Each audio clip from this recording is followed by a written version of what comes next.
যশোরে মাদক বিক্রিতে বাধা দেওয়ায় কিশোর গ্যাংয়ের হামলার শিকার হয়েছেন বাবুল নামে এক কন্টেন্ট ক্রিয়েটর। বুধবার সন্ধ্যা 7:30টার দিকে শঙ্করপুর চোপদারপাড়া পানির ট্যাঙ্কি এলাকায় তাকে ছুরিকাঘাত করে গুরুতর জখম করা হয়। স্থানীয়রা জানান, ওই এলাকায় ইউসুফ, রাব্বি ও সাইম সহ একটি কিশোর গ্যাং দীর্ঘদিন ধরে মাদক কেনাবেচায় জড়িত। এসব অপরাধমূলক কাজে বাধা দিলে বাবুলের ওপর ক্ষিপ্ত হয়ে ওঠে তারা। এরই জেরে সুযোগ বুঝে একা পেয়ে তাকে ধারালো অস্ত্র দিয়ে কুপিয়ে রক্তাক্ত করে ওই কিশোররা। আমাদের ওই এলাকাটা কিশোর গ্যাংয়ে পুরো একদম পরিপূর্ণ। এরা ওপেনলি মানে একটু বাচ্চা যাদের জন্ম হইতে দেখছি তারা ওপেন নেশা করে। আজকে কেন মারছে আপনাকে, কি কারণে সেটা? আজকে মারার কারণ হচ্ছে ও গতকালকে হসপিটালে ছিল, হয়তোবা সেখান থেকে আসছে হসপিটাল থেকে বাসায় এসে। আমাদের একটা বোন আছে, নাম হচ্ছে রিমা, আর হচ্ছে একটা ভাই আছে, নাম হচ্ছে মিথুন। এই মিথুন ভাইয়ের বউ আর হচ্ছে রিমা, এই দুজনের উপরে ও অ্যাটাক করছে। মেনলি কথা এটাই যে এই যে মহিলা মানুষ আমাদের ভাই মিথুন আর রিজবি এর ওয়াইফের উপরে সে অ্যাটাক করছে। এটা করছে কি কারণ? এই ঘরে ঢুকে কাপড় পুরাই দিছে। এই অ্যাটাক করার কারণ হচ্ছে এর আগে, কারণ ও যেসব কর্মকাণ্ড করে বেড়ায়, কারণ ও হচ্ছে মাদক বিক্রেতা, ইয়াবা বিক্রি। আপনি কি করেন? আমার হচ্ছে লাউজানিতে একটা ফার্ম আছে, আমার এক বড় ভাই মোহাম্মদ মেজবা, আমি সেই ফার্মে জব করি। আপনাকে মারছে কয়জন, কি দিয়ে মারছে? আমাকে মারছে হচ্ছে ওই যে বার্মিস চাকু পাওয়া যায়, সেই বার্মিস চাকু দিয়ে মারছে। আর আমাকে মারার সময় রাব্বি ছিল, তারপরে হচ্ছে ওই ছেলেটার নাম হচ্ছে ইউসুফ ছিল, আরও 2-4টা ছেলে পেলে ছিল। আসলে এরা অনেক বাচ্চা যাদের নামও আমি জানি না। পুলিশ গেছিল ঘটনাস্থলে? ঘটনাস্থলে পুলিশ গেছে কিনা আমি জানি না। আমাকে মারার পরে আমাকে ডিরেক্ট হসপিটালে নিয়ে আসছে, তারপরে আমি আর কোনো কিছু জানি না। আইনগত ব্যবস্থা নেবেন? আমি এখন আইনগত ব্যবস্থা অবশ্যই নিব, এটাই হচ্ছে কথা। ধন্যবাদ। এরা হলো বিভিন্ন এলাকার মধ্যে বিভিন্ন রকম মানে করেন সন্ত্রাসী কর্মকাণ্ড, যেটাকে বলা হয় কিশোর গ্যাং। সেই কিশোর গ্যাংয়ের নেতৃত্বে একদল সন্ত্রাসী সবসময় মাঠে ওঠা বসা করে। তা আমরা মূলত ফানি ভিডিও টিডিও তৈরি করি, এলাকার সামাজিক কর্মকাণ্ড যেগুলো আছে সেগুলোর সাথে আমরা জড়িত থাকি। উনিও আমাদের একজন সংগঠনের একজন সদস্য। তো আমরা এই মাদক বিরোধী যে কার্যক্রমগুলো থাকে এলাকার ভিত্তিক এবং এলাকার যে মনে করেন পরিবেশ যাতে বজায় থাকে, সেই জন্য আমরা এটার বিরুদ্ধে গিয়েছি। যখন আমরা এর বিরুদ্ধে সবাই গিয়েছি সম্মিলিতভাবে, তখন আমাদের এই সদস্য সহ যারা আছে এলাকায় মাদক বিরোধী যারা আছে তাদের উপরে এরা মনে করেন একটা ক্ষিপ্রতা থাকে তাদের। সেই ক্ষিপ্রতার তাগিদে উনি আজকে যখন চার দোকানে চা খাইতেছিল, তখন অতর্কিতভাবে একদল 20-25 জন সদস্য তার উপরে অতর্কিত হামলা চালায়। আহত বাবুলকে উদ্ধার করে যশোর সদর হাসপাতালে ভর্তি করা হয়েছে।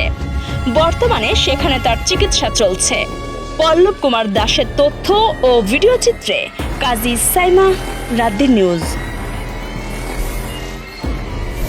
যশোর সদর উপজেলার আরবপুর ইউনিয়ন বিএনপির নেতা বিপুল মুহুরীর বিরুদ্ধে চাঁদাবাজি ও দখলবাজির পর এবার মাদক সেবনের ভিডিও ফাঁসের ঘটনায় তোলপাড় শুরু হয়েছে। সম্প্রতি তার ইয়াবা সেবনের একটি ভিডিও প্রকাশ্যে আসায় স্থানীয় রাজনৈতিক মহলে বইছে সমালোচনার ঝড়। গত 5ই আগস্টের পর থেকে এলাকায় আরও বেপরোয়া হয়ে ওঠা বিপুল মুহুরীর এসব কর্মকাণ্ডে বিব্রত খোদ নিজ দলই।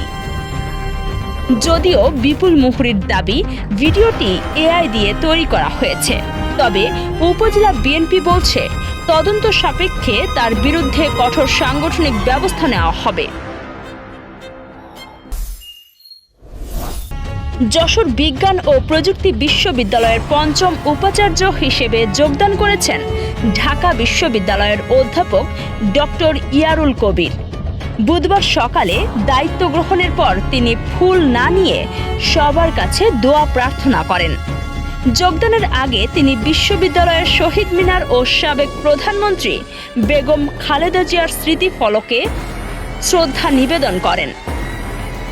ডক্টর ইয়ারুল কবির জানান, গবেষণা ও একাডেমিক কাজে যবিপ্রবিকে আরও এগিয়ে নেওয়াই তার মূল লক্ষ্য।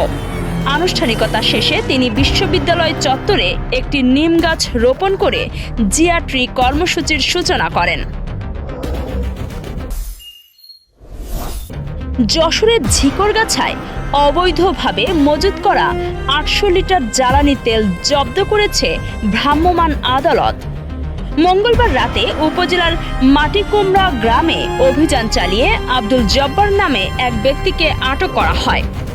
4টি ব্যারেলে মজুত করা এই তেল উদ্ধারের পর অপরাধ স্বীকার করায় অভিযুক্তকে ৬০,০০০ টাকা জরিমানা করেন ইউএনও সাফাতারা সাইদ। জব্দকৃত তেল সাধারণ মানুষের কাছে সরকারি মূল্যে বিক্রির নির্দেশ দেওয়া হয়েছে। উপজেলা প্রশাসন জানিয়েছে, জনস্বার্থে এ ধরনের অভিযান নিয়মিতভাবে চলবে। যশোরের চৌগাছায় কচুক্ষেত খনন করতে গিয়ে মাটির নিচে মিলল ১৯৭১ সালে মুক্তিযুদ্ধের সময় ব্যবহৃত একটি পরিত্যক্ত মর্টার শেল। বুধবার বিকেলে পৌরসভার তারনিবাস ব্রিজের নিচ থেকে এটি উদ্ধার করে পুলিশ। স্থানীয় এক কৃষক নিজের জমিতে কাজ করার সময় মরিচা ধরা এই মর্টার শেলটি দেখতে পান। ধারণা করা হচ্ছে, যুদ্ধের সময় অবিস্ফোরিত অবস্থায় এটি মাটির নিচে থেকে গিয়েছিল। চৌগাছা থানা পুলিশ বস্তুটি নিজেদের হেফাজতে নিয়েছে এবং পরবর্তী আইনগত ব্যবস্থার প্রক্রিয়া শুরু করেছে। নির্ভুল রোগ নির্ণয় সঠিক চিকিৎসার প্রথম ধাপ, আর এই নিশ্চিত স্বাস্থ্যসেবার জন্য কুইন্স হসপিটাল কেন আপনার প্রথম পছন্দ হবে। যশোরে আমরাই দিচ্ছি সর্বাধুনিক ও সর্বোচ্চ কোয়ালিটির মেশিনারিজের নিশ্চয়তা, যেখানে এক ছাদের নিচে সুবিশাল ও মনোরম পরিবেশে সব ধরনের পরীক্ষা নিরীক্ষা করা হয়। আপনার ও আপনার পরিবারের সুস্বাস্থ্য নিশ্চিতে কুইন্স হসপিটাল আছে সবসময় আপনারই পাশে।